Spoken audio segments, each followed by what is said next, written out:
কলিয়াবৰৰ শ্ৰৱণী সত্ৰৰ তাৰকাগৃহ এতিয়া সম্পূৰ্ণ হোৱাৰ পথত যুদ্ধকালীন ক্ষিপ্ৰতাৰে এতিয়া কাম কাজ চলা দেখা গৈছে।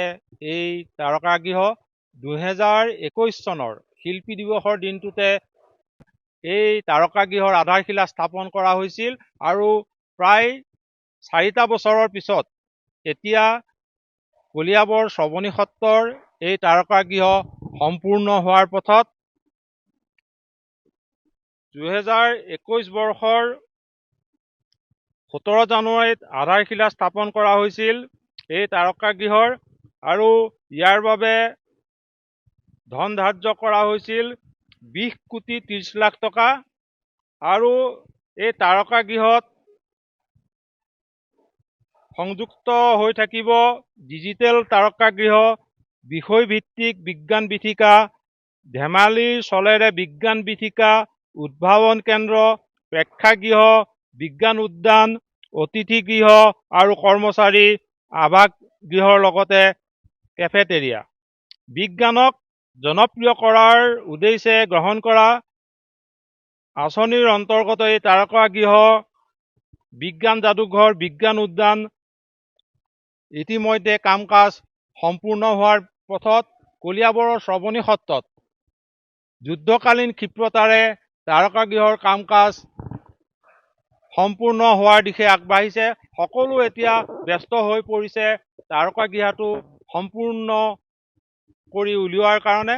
দাদা, আপোনালোকে এতিয়া কাম কাজ তৎকালীনভাৱে আৰম্ভ কৰিছে, কিমান দিনৰ ভিতৰত কিমান আগবাঢ়িছে কাম কাজ? আমি চেষ্টা কৰি আছোঁ, যিমান সোনকালে হওক, দিনে ৰাতি কাম কৰি আছোঁ। মানে যিমান সোনকালে হওক আমি চেষ্টা কৰিছোঁ কামটো শেষ হওক।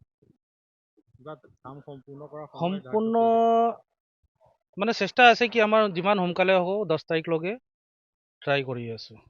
হয়, 10 ফেব্ৰুৱাৰীৰ ভিতৰত কাম সম্পূৰ্ণ কৰিবৰ কাৰণে তেওঁলোক এতিয়া দিনে নিশাই ইয়াত ব্যস্ত হৈ পৰিছে। আমাৰ লগত আৰু এগৰাকী লোক আছে, আপোনালোক ব্যস্ত হৈ পৰিছে কাম কাজত, দিনে নিশাই লাগিছে? দিনে নিশাই লাগিছে।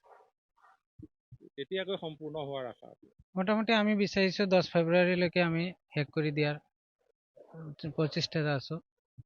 চাই আছোঁ মানে যিমান সোনকালে পাৰোঁ আমি ওলাই দিব বিচাৰিছোঁ আৰু।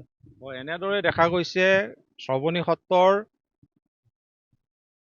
এই অভিলাষী আঁচনি তাৰকাগৃহ এতিয়া দিনে নিশাই সকলো ব্যস্ত হৈ পৰিছে। তেওঁলোকে আশা কৰিছে চলিত বৰ্ষৰ 10 ফেব্ৰুৱাৰীৰ ভিতৰত এই কাম কাজ সম্পূৰ্ণ কৰি শেষ কৰিব পাৰিব আৰু অচিৰেই ৰাইজৰ বাবে এই তাৰকাগৃহ মুকলি হ'ব।